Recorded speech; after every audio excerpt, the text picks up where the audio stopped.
On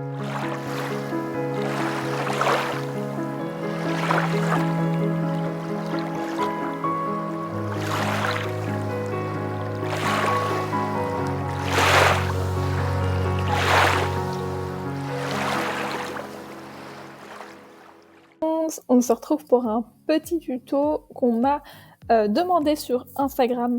Alors, comment mettre en page une page Notion de manière simple et que ce soit quand même assez visuel. Voilà.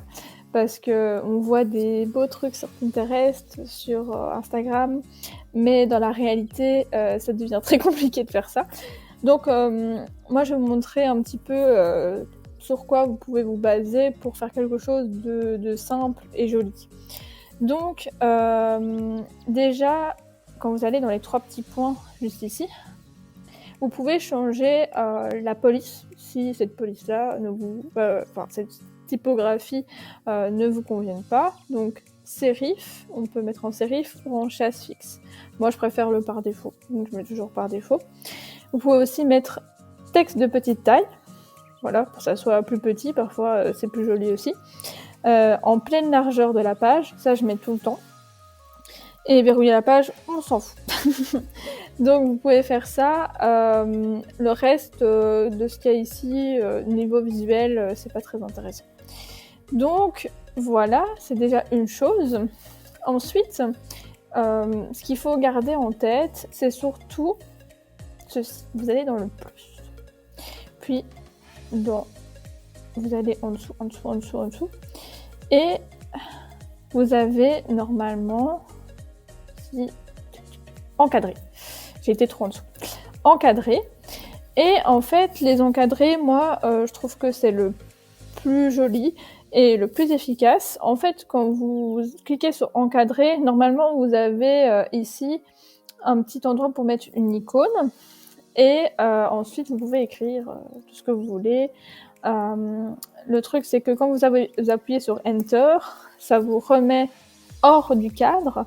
Donc en fait, ce qu'il faut faire, c'est ici, quand vous faites Enter pour écrire, vous prenez avec les 6 petits points et vous faites glisser en dessous de là où vous écrivez. Hop, et normalement, vous pouvez écrire. Et là, par contre, quand vous refaites Enter, normalement, ça va se mettre dans l'encadré. Et si vous voulez partir, il suffit de faire Escape, non pas Escape, juste supprimer.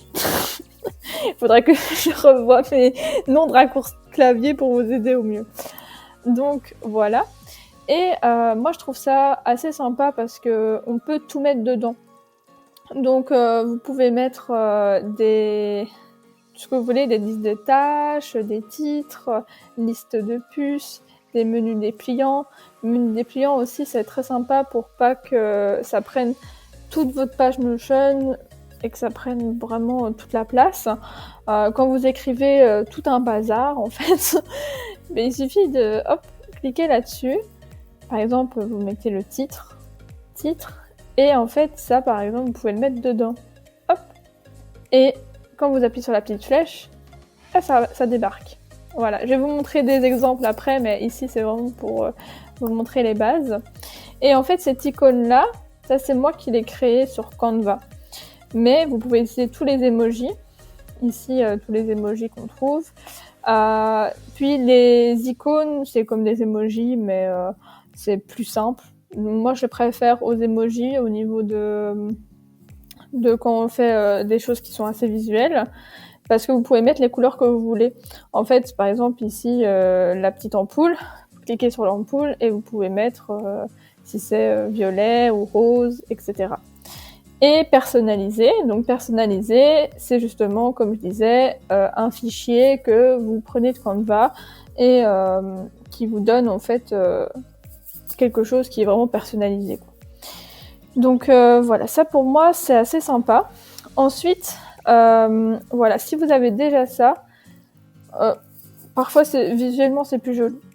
Pardon. Puis vous pouvez mettre la couverture, donc le fond en fait de cet encadré. Vous pouvez le changer soit en fond par défaut, donc en fait ça va être de l'encadré blanc, Soit vous pouvez mettre tous les fonds que vous voulez. Moi, j'ai l'habitude de mettre fond violet, c'est pour ça qu'il était violet, mais sinon, vous pouvez mettre orange. Ah non, ça c'est l'écriture. Ça c'est au niveau de l'écriture de votre encadré.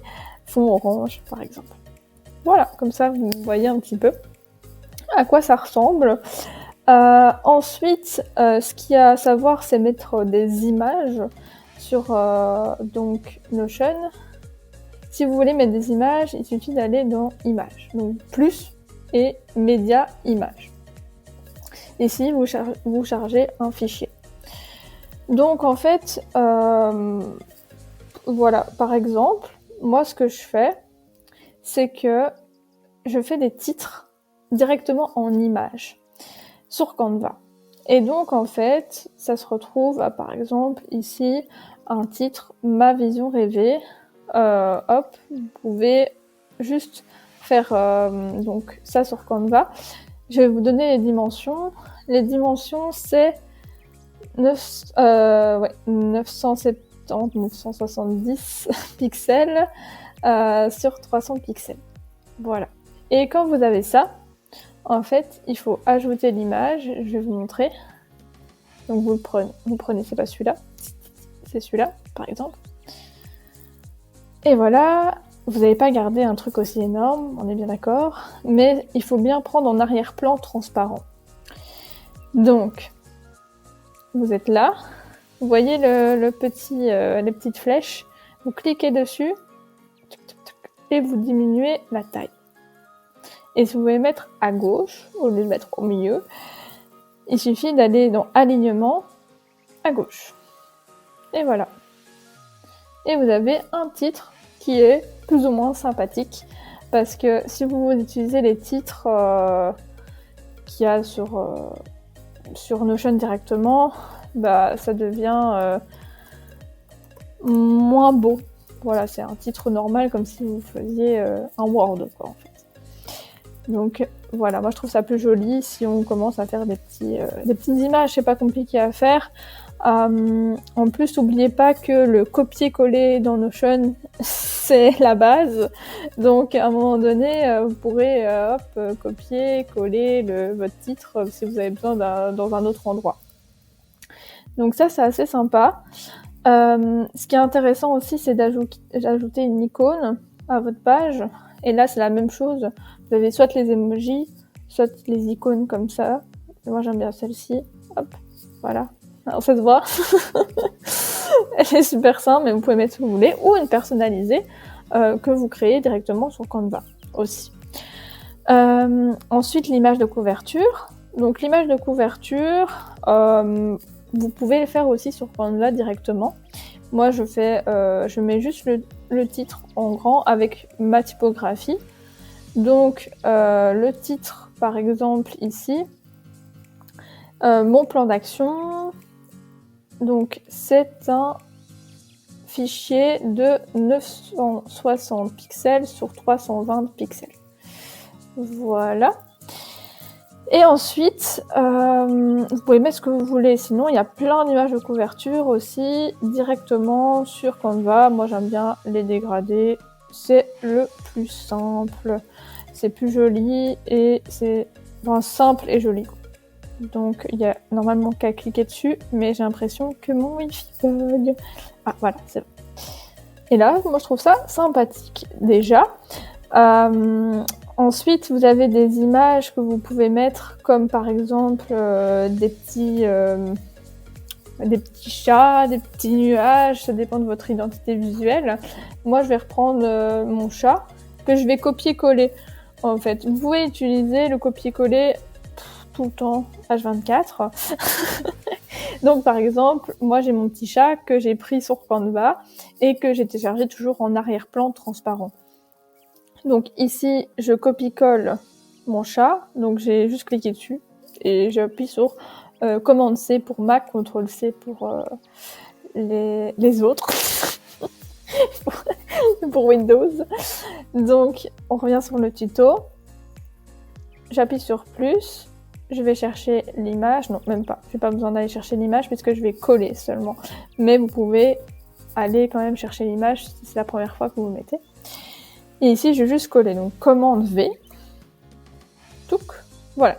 J'ai mon petit personnage. Je vais enlever le titre ici. Donc, pour enlever les 3 petits points, supprimer. Et voilà. Donc, j'ai mon petit chat. Je vais le diminuer de taille parce qu'il est un peu trop gros pour moi. Voilà. Et je vais le mettre à côté de mon encadré, qui est ici. Donc, je vais dans toujours les 6 petits points. Et je vais le glisser juste à côté de l'encadré. Voilà. Ce qui est bien ici aussi, c'est que vous avez cette ligne verticale que vous pouvez donc mettre soit plus à droite, soit plus à gauche, selon ce qui est le plus important, en fait, que vous voulez mettre en avant, entre guillemets. Donc, si votre chat, là, il prend trop de place sur la droite, vous pouvez diminuer sa place. Et je vais aller diminuer comme ceci. On peut faire le contraire. Et voilà, faire ça. Et puis, l'agrandir. Non, mais l'agrandir, vous faites ce que vous voulez. Mais, par exemple, vous pouvez mettre... Ok, là, c'est à peu près bon parce que j'ai autant de choses à mettre. Donc, comme j'avais dit, hop, on le remet ici. J'ai, hop, blablabla, blablabla, blablabla. C'est à peu près la même hauteur. Et c'est à peu près niveau taille, bon. Mais sinon, on peut toujours mettre plus grand aussi ici. Hop, plus grand ou plus petit. Et c'est quelque chose que j'utilise tout le temps, en fait. Donc, je vais vous montrer dans le pack Notion que j'ai créé. Voilà. Concrètement, ça revient à faire encadrer les menus déroulants, ici. Ça, c'est incroyable, menu déroulant. Mon petit chat. Et ici aussi, vous avez 2 colonnes. Donc les 2 colonnes, on voit la différence. Et ici, c'est un titre. En fait, c'est une image. C'est comme je l'avais fait ici, à peu près.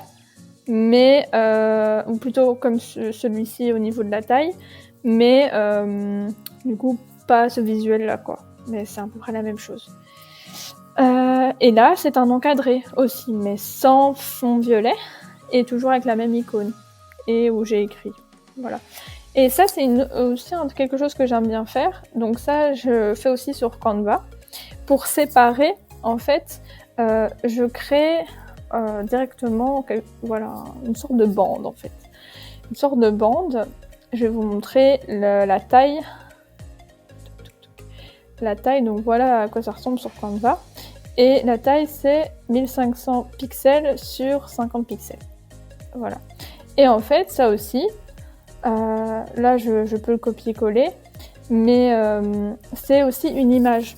Il suffit d'aller dans Plus, ici, dans Images, et puis aller directement le charger. Par contre, faites attention, quand vous avez 2 colonnes, si vous voulez plus que ça soit 2 colonnes, il faut bien le remettre en dessous de la colonne. Donc, je vais vous montrer. Donc ici, en fait, il est dans la colonne de gauche. Et si vous voulez mettre en dessous de la colonne, des 2 colonnes, vous voyez, ça fait tout, toute la page. Hop, voilà, ça c'est mieux. Et donc, je vais vous montrer directement. Vous pouvez copier-coller, comme d'habitude, c'est incroyable. Copier-coller tout ce que vous pouvez. CTRL-C, Commande-C. Hop, ici, je CTRL-C, Commande-V, hop. Voilà. En fait, ce qui peut se passer... Bon, ici, je ne sais pas si je peux ajouter l'image directement, parce que je ne sais pas si je l'ai... Hop, hop, hop.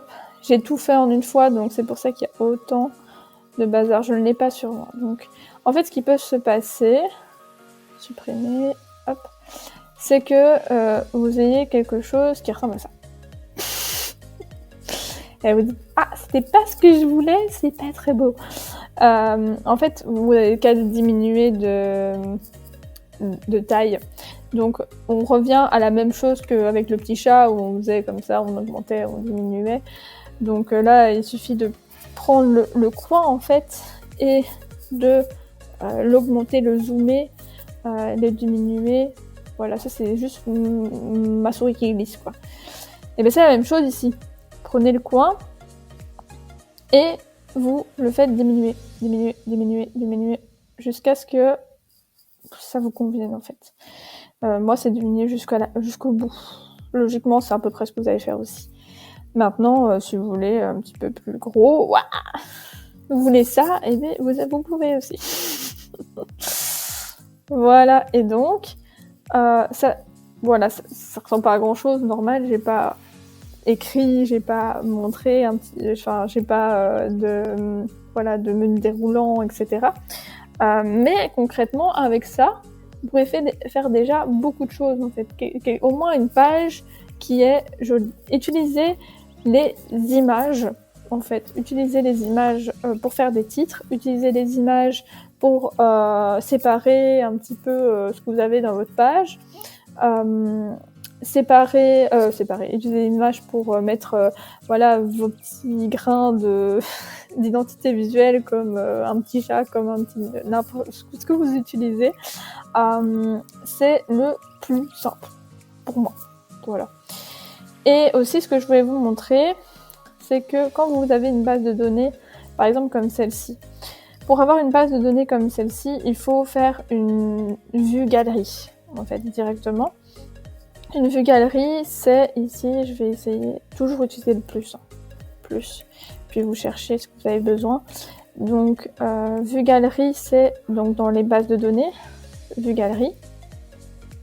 Ici, vous ajoutez toujours une nouvelle base de données.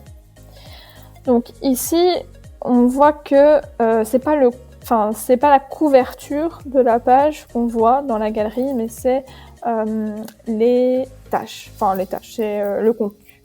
Donc pour changer ça déjà, vous pouvez prendre les 3 petits points qui est ici, puis dans disposition galerie, il y a tout ça. Et vous allez dans aperçu de la carte, au lieu de marquer contenu, vous mettez image de couverture. Donc il n'y a rien parce qu'on n'a pas mis d'image de couverture pour l'instant. Vous pouvez diminuer la taille des cartes ou l'augmenter. Petite par exemple, ou grande. Vous pouvez ajuster l'image de couverture. Ça je vais vous montrer dans le pack directement pour que vous voyez à quoi ça ressemble. Et voilà, c'est à peu près ça. Donc dans mon pack organisation, je vous montre ici. Donc là, en fait, ce que vous voyez là, c'est l'image de couverture quand on clique sur la page. Hop, on clique sur la page. Voici mon image de couverture. Donc je mets en grand écran. Voilà, mon image de couverture, mon plan d'action, vous le retrouvez ici. Et en fait, donc, quand je suis dans les 3 petits points, moi j'ai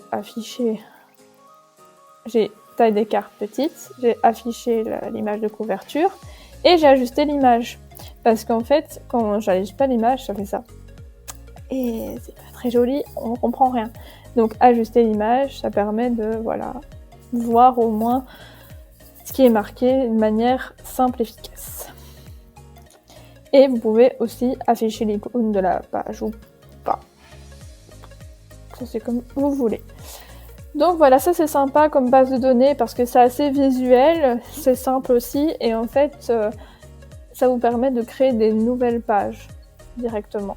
Voilà, nouvelle page et là vous pouvez repartir sur les mêmes, sur une image, l'encadrer, vos titres selon ce que vous préférez, puis vos menus déroulants.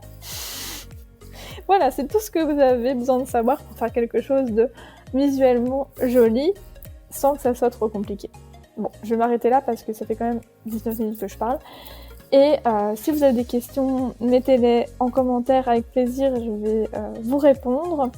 Et si vous avez aussi d'autres idées, d'autres besoins, d'autres problématiques, il n'y a pas de souci non plus. Voilà, je vous fais des bisous.